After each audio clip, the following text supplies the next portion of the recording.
Everyone, welcome back to this tutorial. BW channel पे आपका स्वागत है और हम लोग 9वें लेक्चर में पहुंच चुके हैं डेटा साइंस के। और आज हम लोग देखने वाले हैं कि कैसे slope and intercept find out किया जाए यूजिंग पाइथन। ठीक है, तो आज हम लोग कंप्लीट एक पाइथन के ऊपर देखेंगे। तो आज हम लोग बेसिकली इसके ऊपर ही काम करने वाले हैं। कल जो हमने ग्राफ बनाया था ना, हमने जो ग्राफ को ड्रॉ किया था, एक बार फिर से मैं ड्रॉ कर देता हूँ। ये जो ग्राफ हमने कल बनाया था, अगले लेक्चर्स में, जो पिछले वाले लेक्चर्स में बनाया था, अगर आपने नहीं देखा तो वो जाकर देखो। तो इस ग्राफ के ऊपर थोड़ा सा slope and intercept find out करने की एक कोशिश करते हैं। क्योंकि देखो, लीनियर लाइन जब भी बनती है ना, जब भी एक लीनियर लाइन बनती है यूजिंग टू कॉलम, हमने दो कॉलम को यूज किया as a variable X and Y. तो जब भी एक लीनियर लाइन हम लोग बनाते हैं उन दोनों के बीच में, तो हमें स्लोप और इंटरसेप्ट की जरूरत होती है, ताकि हम एक्स के डेटा के बेस पे वाई को फाइंड आउट कर सके। और ये चीज हमने फंक्शंस के अंदर देखा था कि कैसे करते हैं। तो जिन्होंने भी फंक्शंस वाला वीडियो नहीं देखा, वो फंक्शंस वाला वीडियो जाके देखें, ताकि आपको पता चले कि फ्यूचर्स की प्रेडिक्शंस कैसे करते हैं on the basis of past data. ठीक है, तो चलो अभी देखते हैं। फॉर एग्जांपल, अगर हमने ऐसा बोला कि यार इस पूरे स्लोप और इंटरसेप्ट को फाइंड आउट करना है, ठीक है, तो एवरेज पल्स एक हमारा एक्स एक्सिस के अंदर है और कैलोरीज बर्नेज जो हमारा है वो वाई एक्सिस में है। ये चीज तो हमने यहाँ पे देख ही लिया है अपने इस वाले में। देखो, एक्स के अंदर एवरेज पल्स वाले पूरे कॉलम है और एवरेज पल्स का कॉलम क्या है, एवरेज पल्स हमारा 80, 85, 90 ये है। और कैलोरीज बर्नेज क्या है हमारा 240, 250, 260 ये है। ठीक है, जो कि आप यहाँ पे भी देखेंगे तो आपको दिखेगा। ये पूरा हमारा एक ये है डेटाबेस, ये डेटा फ्रेम जो हमने बनाया था बहुत पहले। तो ये वाला जो डेटा फ्रेम है, ये हमारे इसके अंदर आप देख रहे हो average pulse and calories Bernays. तो इन दोनों के बीच में अगर हम लोग देखें कि यार स्लोप कैसे फाइंड आउट किया जाए, तो स्लोप फाइंड आउट करने का सबसे अच्छा क्या तरीका था, आप लोगों को भी पता है, y2 minus y1 upon x2 minus x1, है ना। लेकिन यार हम लोग पाइथन में कैसे फाइंड आउट करें स्लोप को, क्योंकि हम लोग यार बड़े डेटा के हिसाब से हम लोग कैसे डेटा कैसे ओपन करें, कितना हम लोग कैलकुलेट करें, कैलकुलेशन नहीं आती है। लेट्स सपोज मैथ आता ही नहीं है, हम लोग क्या करेंगे।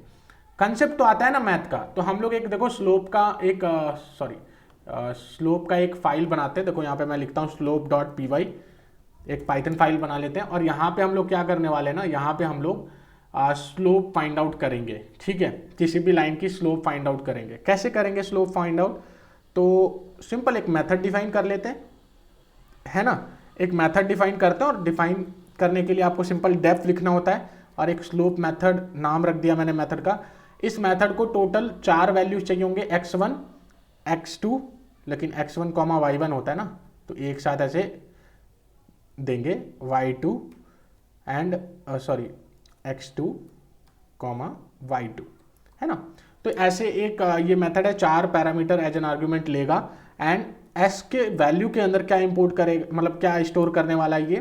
तो ब्रैकेट में मैं लिखता हूँ y2 minus y1 and divide by x2 minus x1। तो इसको भी ब्रैकेट में करना पड़ेगा मुझे, x2 माइनस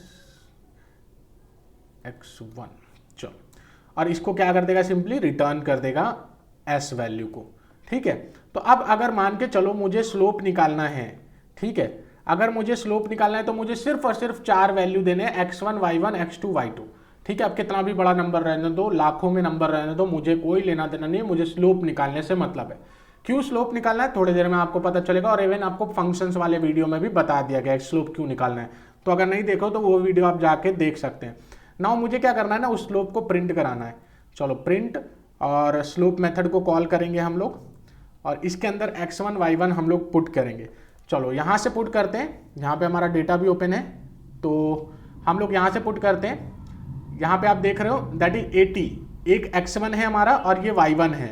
तो x1 के जगह पे हमको 80 पुट करना है और y1 के जगह पे 240 पुट करना है। चलो पुट करते हैं 80, और y1 के जगह पे हमें क्या करना है, 240 पुट करना है। चलो x2 अगर हम देख रहे हैं, यहाँ पे देखो 85 है और यहाँ पे 250 है। ठीक है, 85 है और 250 है, ये है, तो ये भी ले सकते हो, या फिर आप 90 या 260 ले सकते हो, या फिर आप 95 या 270 ले सकते हो, तो कुछ भी ले सकते हो। लेट्स सपोज मैं यहाँ पे सेलेक्ट कर रहा हूँ 90 और 260, तो x2 के जगह पे 90 होगा एंड y2 के जगह पे 260 होगा। ठीक है, यहाँ पे होगा 260। तो ये मैंने दो कोऑर्डिनेट्स ले लिए, दो पॉइंट्स ले लिए, अब इसको मैं सेव करता हूं और सिंपली रन करूंगा, देखना स्लोप वैल्यू हमारी आ जाएंगे। और स्लोप वैल्यू क्या आने वाला है ये भी आपको पता है, क्योंकि अब तक के लिए तो आपने कैलकुलेट कर लिया होगा ना, y2 minus y1 and x2 minus x1। तो अभी चलो हम लोग अपने स्लोप वाले फाइल को कॉल कर लेते हैं, that is slope dot P Y. अब स्लोप डॉट पी वाई करने के बाद आपका ये आ गया स्लोप, दैट इज 2। चलो अब हम लोग कंप्लीट करेंगे, यहाँ पे है ना, कंप्लीट करेंगे y equals to M X, मतलब स्लोप इंटू एक्स, यानी कि 2 into X plus C intercept. अब इंटरसेप्ट को कैसे फाइंड आउट करें, तो यार ये बात आती है कि सर क्या ये सारी चीजें बार बार करनी पड़ेंगी, यार इतना मेहनत लग जाएगा यार, ये तो बहुत ज़्यादा मेहनत लग जाएगा, फिर कैसे करेंगे, क्या करेंगे, कोई दूसरा उपाय नहीं है क्या? चल बिल्कुल है, आराम से आप दूसरा उपाय भी है, आराम से कर सकते हो, कोई दिक्कत नहीं होने वाली है उसमें भी। लेट सपोज हम लोग ये वापस आ जाते हैं प्लॉट वाले मेथड में, ठीक है। अभी प्लॉट वाला जितना भी मेथड मैंने बताया था ना, उसको मैं रिमूव कर देता हूँ और यहाँ पे मैटप्लॉटलिब को भी रिमूव कर देता हूँ। अभी मुझे सिर्फ और सिर्फ क्या चाहिए ना, एक तो हमने पांडा मॉड्यूल को तो इंपोर्ट किया ही, ठीक है। अब हम लोग को सिर्फ इंपोर्ट करना है numpy मॉड्यूल को। अगर आपका numpy इंस्टॉल नहीं है तो इंपोर्ट नहीं होगा, इसलिए पहले आपको इंस्टॉल करना पड़ेगा, और मैंने पहले बताया कि किस तरीके से आपको इंस्टॉल करना है। जैसे इंस्टॉल हो गया उसके बाद आप इंपोर्ट कर लीजिए। इंपोर्ट करने के बाद आपका करना क्या है, आपको कि इस जो numpy मॉड्यूल है ना, इसके अंदर आपका एक पॉलीफिट नाम का एक मेथड है, ठीक है। और पॉलीफिट नाम का जो मेथड है वो इंटरसेप्ट फाइंड करने में, स्लोप और इंटरसेप्ट फाइंड करने में मदद करता है। चलो एक चीज मैं यहाँ पे लिखता हूँ, दैट इज कि S and I, S I मतलब स्लोप एंड इंटरसेप्ट, ठीक है, एस आई दोनों कंबाइन मैंने लिख दिया। अब देखो मेथड को कॉल करता हूँ np डॉट पॉलीफिट, यहाँ पे देखो पॉलीफिट, तो पॉलीफिट मेथड को मैंने कॉल किया। यहाँ पे मुझे 3 वेरिएबल्स पास करने होंगे, एक तो x और एक तो y। तो x हमारा क्या है और y हमारा क्या है, यहाँ पे तो कुछ भी नहीं है वैसा x और y बनाया हुआ, तो चलो बना लेते हैं। तो x के अंदर हम लोग स्टोर कराने वाले हैं डेटा एवरेज पल्स का, ठीक है। तो ये मैं यहाँ से देखो कॉपी करता हूँ, इससे होगा क्या, इससे मेरा जितने भी एवरेज पल्स की वैल्यू है ना, ये x के अंदर चली जाएंगी, ठीक है। उसी तरीके से y इक्वल्स टू मैं क्या करूंगा, कैलोरीज बर्नेज का यूज करूंगा। तो कैलोरीज बर्नेज यहाँ पे ले लेते हैं हम लोग, कॉपी कर लेते हैं, ठीक है। तो कैलोरीज बर्नेज कॉपी करने से पहले ना मैं एक बार फिर से पेस्ट करता हूँ, और यहाँ पे कैलोरीज बर्नेज को कॉपी करने के बाद पेस्ट कर लेता हूँ, ठीक है। तो अब हो गया हमारा y पे है हमारा कैलोरीज बर्नेज एंड x पे हमारा एवरेज पल्स, ठीक है। अब हमें क्या करना है, हमें सिंपली यहाँ पे x, y ये दोनों वेरिएबल्स पास कर देने हैं सिंपली। लेकिन अभी एक प्रॉब्लम है, एक और वेरिएबल्स आपको, एक और यहाँ पे पैरामीटर आपको पास करने होते हैं, दैट इज आपकी कोफिशिएंट कितनी है। लाइक अगर आप लीनियर फंक्शंस जानते हैं, मतलब कि x की पावर 1 होती है तभी तो हम कहते हैं लीनियर फंक्शन। अगर x की पावर 2 होती तो ये पॉलिनोमियल होता है ना, क्वाड्रेटिक इक्वेशंस में आ जाता ये।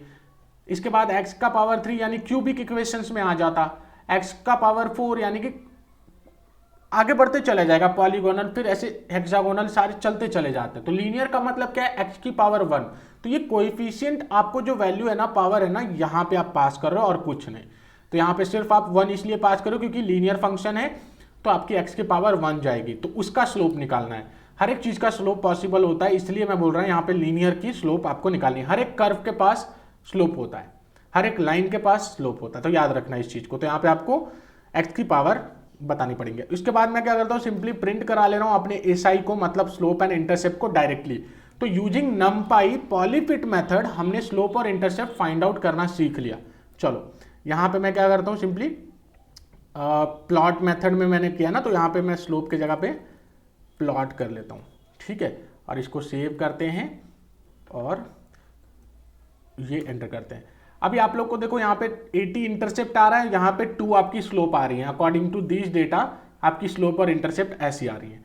अगर वही सेम चीज आप दूसरे कॉलम पे करना चाहते हैं, कर सकते हैं। अकॉर्डिंग टू योर रिक्वायरमेंट आप बस x और y की जगह पे कॉलम का नेम चेंज करोगे, और आप अकॉर्डिंग टू योर लॉजिक्स आप अपना यहाँ इंटरसेप्ट और स्लोप फाइंड आउट कर सकते हैं। Slope is 2 and intercept is 80।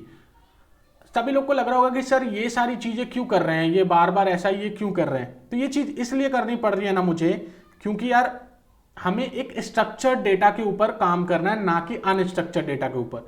तो स्ट्रक्चर्ड डेटा बनाने के लिए हमने क्या किया है, ड्रॉपना का यूज किया, सारे ब्लैंक रोज रिमूव किए, जो यहाँ पे आपके ब्लैंक रोज थे यहाँ पे रिमूव कर दिए गए। उसके बाद आपको जो भी क्लीनिंग हुई, डेटा की क्लीनिंग करने के लिए हमने यहाँ पे सारे को एक सिमिलर टाइप में कन्वर्ट किया। तो जो भी पहले वीडियोस नहीं देखे ना, उनको प्रॉब्लम आ रही हुई सर ये सारी चीज़ें क्यों नहीं समझा रहे हैं, तो ये सब चीज़ें पहले की क्लास की है, ना कि अभी की। बस अभी में जो ऐड किया गया ना, यहाँ से लेके यहाँ तक, और ये एक लाइन, बस ये 4 लाइन में आप स्लोप और इंटरसेप्ट निकाल सकते हैं यूजिंग नमपाई लाइब्रेरी। ठीक है, आई होप कि आपको ये समझ में आया होगा कि स्लोप और इंटरसेप्ट कैसे फाइंड आउट करते हैं। अब चलो, एक चीज तो आपको समझ में आ गई, स्लोप और इंटरसेप्ट फाइंड आउट हो गया 2 and 80। यहां पे आपको मैं दे रहा हूं यार y equals to 2x plus 80, आपका एक इक्वेशन आ गया। y का मतलब है कैलोरीज बर्नेज, है ना, और x का मतलब है एवरेज पल्स। अब मैं क्या करता हूं, आपको एक चैलेंज देता हूं, एक टास्क देता हूं। अब इस टास्क को आप कंप्लीट करेंगे और कमेंट में आंसर देंगे, ठीक है, कि अगर हमारी एवरेज पल्स रेट की वैल्यू, देखो यहाँ पे एवरेज पल्स है ना, तो एवरेज पल्स की वैल्यू अगर हमारी 135 रख ले, 135 तो कर लिया हमने। चलो एक काम करते हैं, अगर हमारी एवरेज पल्स की वैल्यू 109 होती, देखो यहाँ 110 है ना, 109 होती तो क्या होता वैल्यू, मतलब कि x की वैल्यू 109 होती तो y कैलोरीज बर्नेज हमारा क्या होता, CB that is calories Bernays हमारा क्या होता। एक टारगेट ये हो गया आपका, एक कमेंट आप करोगे, आंसर जो भी आएंगे कमेंट करोगे, 109, 102, 135 एंड 150, ये चारों क्वेश्चंस आपको कमेंट में आंसर्स करने हैं कि इसके वैल्यूज क्या आएंगी अकॉर्डिंगली दिस फंक्शन, ये फंक्शंस के अकॉर्डिंग। तो हमने क्या किया, y की वैल्यू को प्रिडिक्ट किया है on the basis of x using linear line और लीनियर मेथड। अभी कुछ भी हम नहीं कर रहे हैं, सिर्फ लीनियर मेथड हमने लगाया, लीनियर फंक्शंस लगाया है, काम कर रहे हैं, सिंपल है ना। तो ये लीनियर फंक्शंस भी बनाना सीखेंगे हम लोग, ऐसा नहीं है कि लीनियर फंक्शंस नहीं बनाएंगे, लीनियर फंक्शंस भी बनाना सीखेंगे। तो लीनियर फंक्शंस बनाने के लिए लेकिन देखो क्या करना है, सिंपली फंक्शंस बनाने के लिए आप क्या करते हो, यहाँ पे मेथड में आओ, स्लोप में आओ, यहाँ पे स्लोप के जगह पे हम लोग ने यहाँ पे, चलो मैं लिख देता हूँ लीनियर फंक्शन FUNC, ठीक है। अभी इसको लीनियर फंक्शन को सिर्फ एक चीज चाहिए, दैट इज x वैल्यू चाहिए। आप x वैल्यू पास करो, स्लोप और इंटरसेप्ट हम लोग यहाँ पे ऐसे देखो कैसे लिखने वाले हैं, यहाँ पे हम लोग रिटर्न करेंगे, क्या रिटर्न करेंगे हम लोग 2 इंटू x प्लस 80, ठीक है। अब अगर मैं इस फंक्शन को, अगर मैं बोलूं आपको प्रिंट करने के लिए, प्रिंट लीनियर फंक्शंस, अब x की वैल्यू मैंने लिया 135, ठीक है। अगर मैंने x की वैल्यू 135 ली तो क्या आएगा y, मतलब क्या आएगा कैलोरीज बर्नेज, ये अब आ जाएगा आसानी से, क्या लगता है, x into 2 that is 135 into 2 plus 80, answer आने वाला है ना। तो ये इस तरीके से आप एक लीनियर लाइन बना सकते हैं, ठीक है। आगे जाके हम लोग को ये देखना है कि इस लीनियर लाइन को हम कैसे ड्रॉ कैसे कर सकते हैं, इस वाले लीनियर लाइन को, लाइक इसको हम लोग बोलते हैं प्रिडिक्टिव लाइन, प्रिडिक्टिव ग्राफ। अगर हमें प्रिडिक्टिव ग्राफ बनाना है तो हम कैसे बनाएंगे, वो हम आगे जाके रेग्रेशन टेक्निक्स में देखेंगे, जब हमारा सारा कंसेप्ट एटमोस्ट कंप्लीट हो जाएगा, लाइक स्टैटिस्टिक्स वगैरह कंप्लीट हो जाएंगे, तब आप वहां पे देखोगे कि किस तरीके से हम लीनियर प्रिडिक्टिव लाइंस बनाते हैं और उसके बेसिस पे हम प्रिडिक्शंस करते हैं। तो अभी के लिए आप यहां से काम चलाओगे, किसी भी लीनियर फंक्शंस को आप इस तरीके से बना सकते हैं। स्लोप फाइंड आउट कर लो, इंटरसेप्ट फाइंड आउट कर लो। स्लोप और इंटरसेप्ट कैसे फाइंड आउट करते हैं ये आपको यहाँ पे पता ही है, np.polyfit मेथड से। एंड उसके बाद आपको क्या करना है, सिंपली एक मेथड बना के रख लो, यहाँ से आप प्रिडिक्ट करके दे जाओ जवाब, है ना। तो ये आपका एक मेथड है लीनियर फंक्शन। आपके जितने भी क्वेश्चंस पूछे गए हैं उसका जवाब आप इसी टेक्निक से देंगे, इसको आप ट्राई करेंगे। जब तक आप ट्राई नहीं करोगे ना, जब तक आपको समझ में नहीं आने वाला है। एक बार आप उंगलियां चलाओ तो सही, VS कोड इंस्टॉल करो और उंगलियां चलाना तो सीखो। एक बार आप कोडिंग करना स्टार्ट तो करो, फिर कोडिंग कभी हार्ड नहीं लगती है, ठीक है। बच्चे ऐसे ही परेशान होते हैं यार कोडिंग मुझे हार्ड लग रही, कोडिंग कभी कोडिंग हार्ड नहीं लगेंगी, एक बार आप ट्राई करके देखिए, ठीक है। आई होप अभी तक आपको सारे कंसेप्ट क्लियर हो रहे होंगे। अगर कोई भी प्रॉब्लम है तो आप कमेंट में मेंशन कर सकते हैं, मैं कमेंट में जवाब दूंगा, सभी को सॉल्यूशंस बताऊंगा। अगर कोई दिक्कत हो रही है तो मैं बताऊंगा कि वहाँ पे मैंने क्या समझाने की कोशिश करी है, ठीक है। आई होप ये वीडियो आपको पसंद आई होंगे, और पसंद आई है तो लाइक जरूर करें, दोस्तों के साथ शेयर जरूर करें, सपोर्ट करें हमें, सब्सक्राइब करें चैनल को और ज़्यादा से ज़्यादा प्यार दें हमें। तो चलिए, जब तक के लिए जय हिंद, जय भारत। मिलते हैं कल अगले लेक्चर में।